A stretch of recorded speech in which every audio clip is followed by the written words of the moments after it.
Bueno, como había comentado unos domingos atrás, estoy poniendo en pausa una serie que había comenzado que se llama Exilio, para que podamos estar reflexionando en esta ocasión que estamos desde nuestras casas, que no podemos congregarnos juntos, estar reflexionando en los salmos. Hace 2 domingos atrás estábamos viendo el Salmo 44. En esta ocasión vamos a ver juntos el Salmo número 2, un salmo muy cortito. Voy a hacer lectura a estos 12 versículos en la versión de la Biblia de las Américas. Y dice así: ¿Por qué se sublevan las naciones y los pueblos traman cosas vanas? Se levantan los reyes de la tierra y los gobernantes traman unidos contra el Señor y contra su ungido, diciendo: rompamos sus cadenas y echemos de nosotros sus cuerdas. El que se sienta en los cielos se ríe, el Señor se burla de ellos. Luego les hablará en su ira y en su furor los aterrará. Pero yo he consagrado a mi Rey sobre Sión, mi santo monte. Ciertamente anunciaré el decreto del Señor que me dijo: mi hijo eres tú. Yo te he engendrado hoy. Pídeme y te daré las naciones como herencia tuya y como posesión tuya los confines de la tierra. Tú los quebrantarás con vara de hierro, los desmenuzarás como vaso de alfarero. Ahora pues, oh reyes, mostrad discernimiento, recibid amonestación, oh jueces de la tierra. Adorad al Señor con reverencia y alegraos con temblor. Honrad al Hijo para que no se enoje y perezcáis en el camino, pues puede inflamarse de repente su ira. Cuán bienaventurados son todos los que en Él se refugian. Amén. Esta es la palabra de Dios. Oremos. Padre, muchas gracias por este Salmo número 2. Muchas gracias porque podemos tener en nuestras manos tu Biblia, tu palabra, ya sea físicamente o a través de nuestro móvil, pero tenemos acceso a tu palabra de una manera libre. Gracias por esa libertad. Gracias por tu palabra, porque tu palabra es verdad, y te pedimos que en esta mañana tú abras nuestros ojos, que abras nuestro entendimiento para contemplar las maravillas de tu evangelio a través de este salmo. Ayúdanos, Padre, te lo pedimos en el nombre de Cristo Jesús. Amén. Bueno, estamos entonces en este tercer domingo de Adviento, preparándonos para la celebración de la llegada histórica de nuestro Señor Jesús aquí a la tierra. La Navidad debería ser para nosotros este gran acontecimiento tan dramático y tan soberbio de la encarnación, del Dios todopoderoso y creador de todas las cosas, de ese Rey de Reyes, quien se humilló hasta lo sumo y habitó entre nosotros en carne y hueso. Lamentablemente se ha perdido el significado tan profundo de la Navidad por causa nuestra, porque le hemos dado otro enfoque a la Navidad. Hemos dado prioridad a la fiesta, o el consumismo, o las reuniones, y el significado verdadero queda en segundo o a veces en tercer plano. Pero qué mejor recordatorio del verdadero significado de la Navidad al reflexionar juntos, tú y yo, este Salmo número 2. Y podéis preguntar, bueno, ¿cómo es que este Salmo nos ayuda a recordar la Navidad? ¿Por qué no habla acerca de esto? Bueno, por dos cosas. Uno, por el mismo tema de este Salmo, y por otro lado, la profecía que tiene este Salmo. Aunque no sabemos quién fue el autor de esta canción, de este himno, los académicos hebreos y también los comentaristas bíblicos están de acuerdo en que el Salmo 2 es un salmo real, es un rito de una coronación. Y si el Salmo 44 que vimos anteriormente era un salmo de desorientación, bueno, este Salmo 2 es un salmo de una nueva orientación, de un nuevo orden que está por venir, de uno que nos sobrecoge y da esperanza. Entonces este Salmo 2 nos habla de un rey que será coronado y que hará todas las cosas nuevas. Amigos, la Navidad es nuestra gran esperanza. Es el gran recordatorio del nuevo orden que está por venir, que todo está por arreglarse. La Navidad es el anhelo que tenemos y que lo vemos impregnado en todas las historias de fantasía. Es, por ejemplo, ese rey exiliado que está por traer esperanza a Tierra Media, o ese rey Ricardo Corazón de León que está por volver todo el orden y toda la gloria a Inglaterra. Así que este es un salmo profético de una nueva orientación. Es una profecía que no solamente se cumplió en un momento histórico, como pudo haber sido ya sea la coronación del rey David o de su hijo Salomón, sino que también nos habla de un futuro rey, quien tendrá bajo su dominio todas las naciones de la tierra. Nada estará fuera de su gobierno, ni tú ni yo. Y luego este salmo termina con una gran bendición, diciendo: cuán dichosos, cuán felices son los que se refugian en este rey. ¿Qué significa esto? Bueno, veremos 3 ideas en este salmo que nos ayudarán a entender esta bendición final en el salmo y el glorioso porvenir que nos espera. Número 1, nuestro rechazo al rey. Número 2, la instalación del rey. Y número 3, nuestra necesidad del rey. Entonces, nuestro rechazo del rey. Este salmo comienza de una manera extraña, ya que comienza con una pregunta diciendo: ¿por qué se sublevan las naciones y los pueblos traman cosas vanas? El autor está sorprendido y a la vez indignado ante el rechazo necio y la rebeldía de todas las naciones ante el rey. Es una necedad rechazarlo, es inútil hacerlo porque el resultado es dolor y sufrimiento.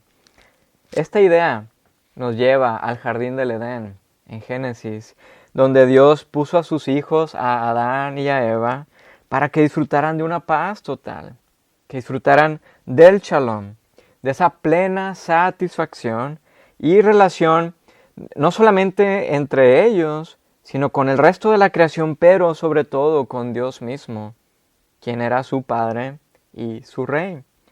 Pero sabemos que tristemente Adán y Eva se sublevaron contra el Rey, tramaron un plan vano queriendo usurpar el trono, y la consecuencia fue totalmente desastrosa. Ambos fueron desterrados y todo el shalom se estropeó. Desde entonces vivimos en la tierra de sombras. El versículo 3 dice que las naciones, todas ellas conspiran contra el rey, a una voz diciendo: rompamos sus cadenas y quitemos de nosotros sus cuerdas.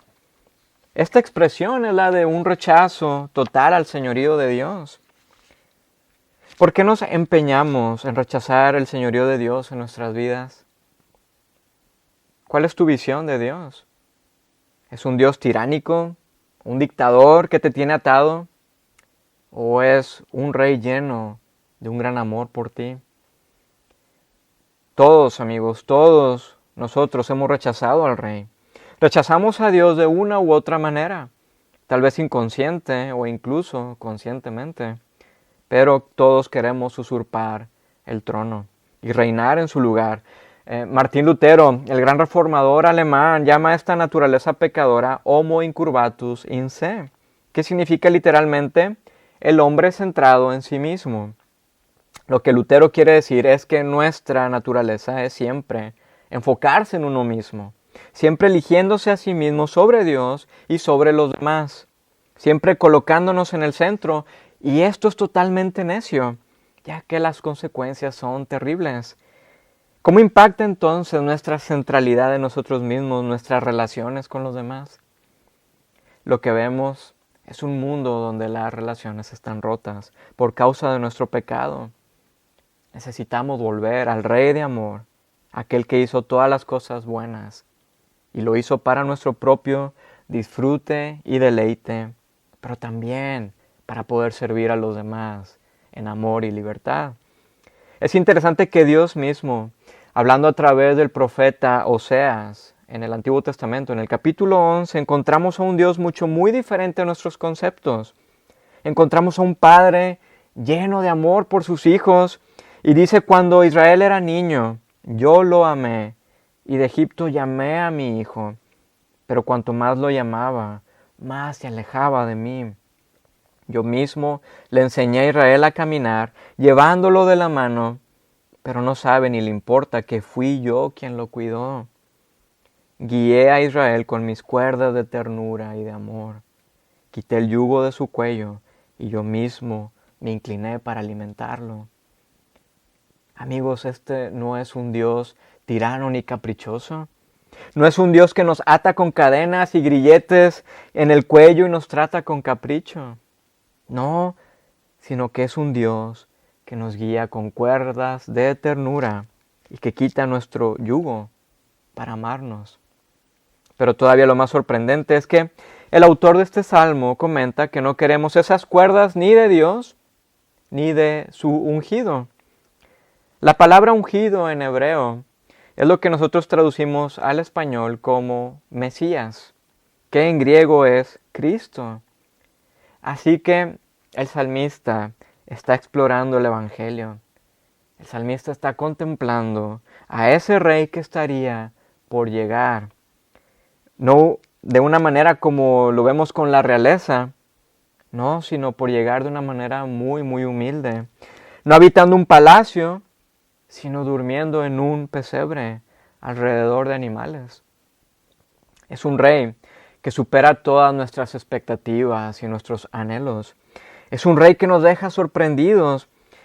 Y este rey, Jesús de Nazaret, nos dice a ti y nos dice a ti y a mí, venid a mí, todos los que estáis cansados y lleváis cargas pesadas. Yo les daré descanso. Poneros mi yugo. Dejadme enseñarles, porque yo soy humilde y tierno de corazón, y encontraréis descanso para el alma, pues mi yugo es fácil de llevar, y la carga que les doy es liviana. Wow. ¿Qué tienes miedo entonces de entregar a Jesús esta mañana?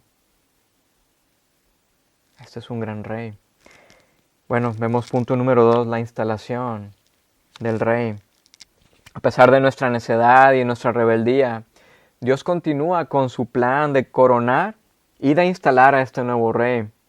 Nos dice de los versículos 4 al 6, el que se sienta como rey en los cielos se ríe, el Señor se burla de ellos, luego les hablará en su ira y en su furor los aterrará, diciendo, pero yo mismo he consagrado a mi rey sobre Sión, mi santo monte. La burla de Dios es hacia nuestra arrogancia y nuestra necedad. No es una carcajada burlona por las consecuencias del sufrimiento de nuestra desobediencia. Vemos que la sabiduría de Dios entonces triunfa sobre nuestra arrogancia. Y vemos que a pesar de nuestros esfuerzos por buscar nuestra libertad e independencia de Dios, Él todavía consagra e instala a su rey sobre Sión. Nada ni nadie impedirá esta gran coronación.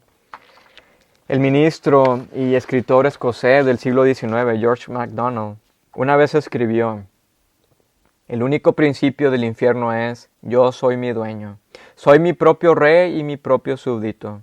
Mi propia gloria es, y debería ser mi principal preocupación, mi ambición, reunir las miradas de los hombres en un solo centro, yo mismo.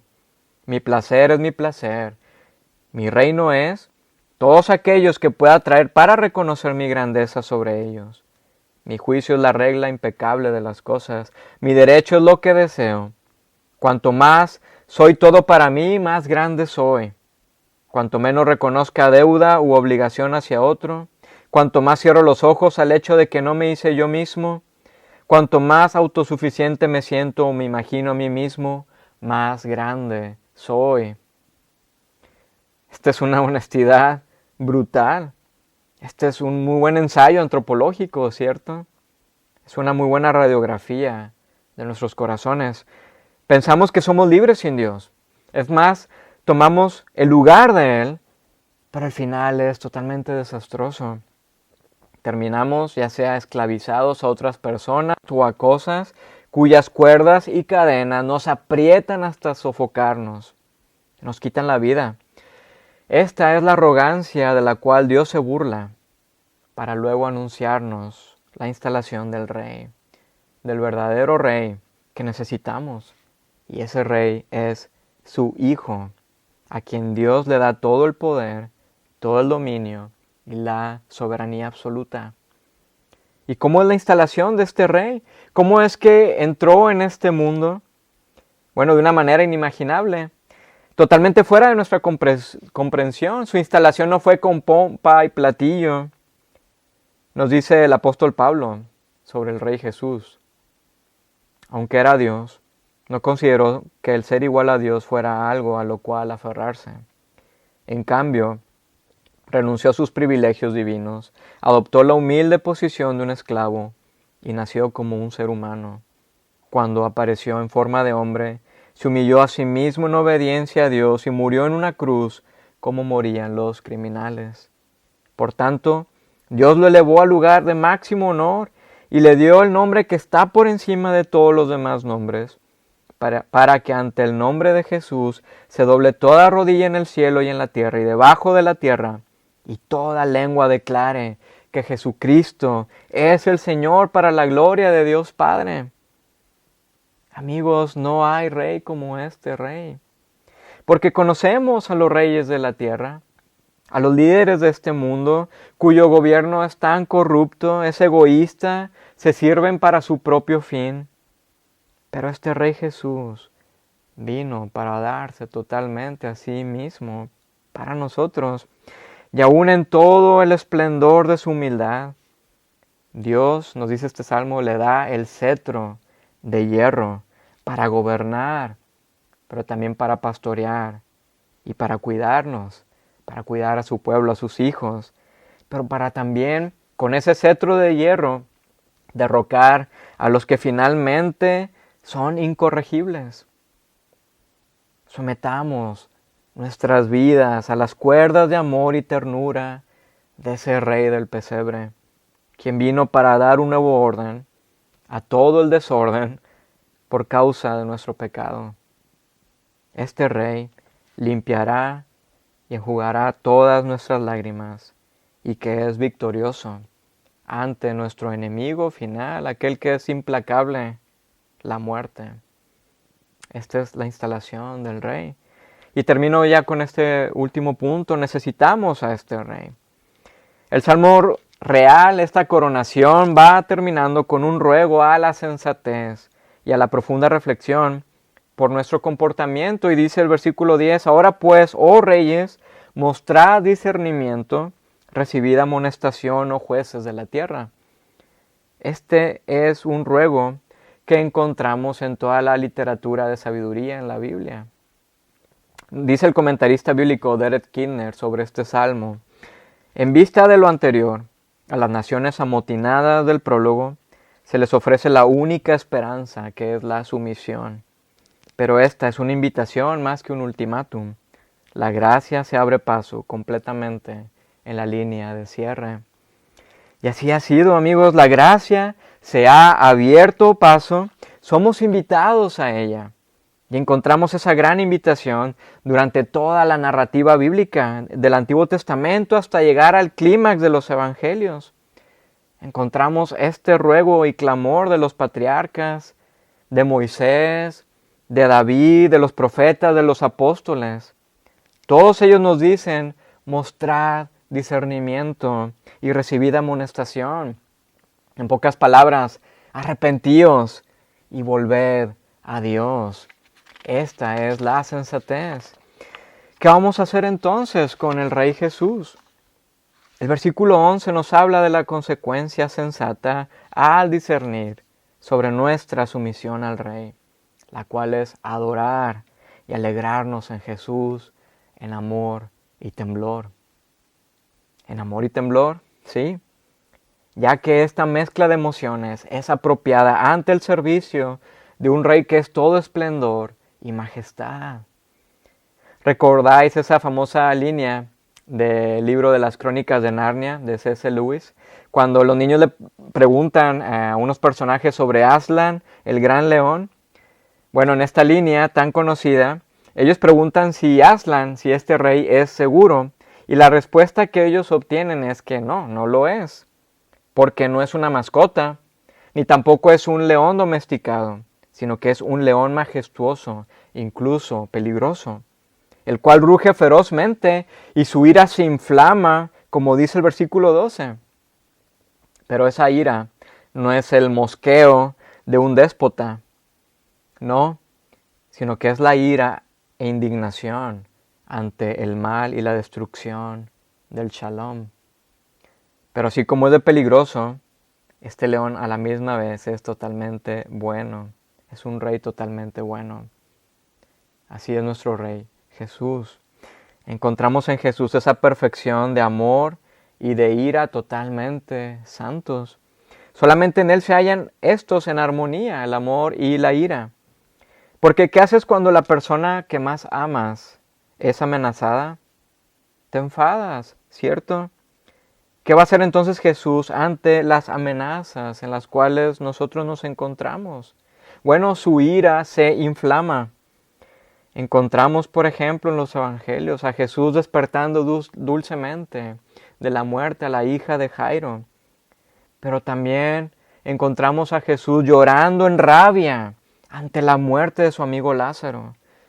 Encontramos un Jesús que nos invita a descansar en Él, porque su carga es ligera, pero también un Jesús quien aplaca el viento y el mar, porque estaba por quitar la vida de sus discípulos, de sus amigos.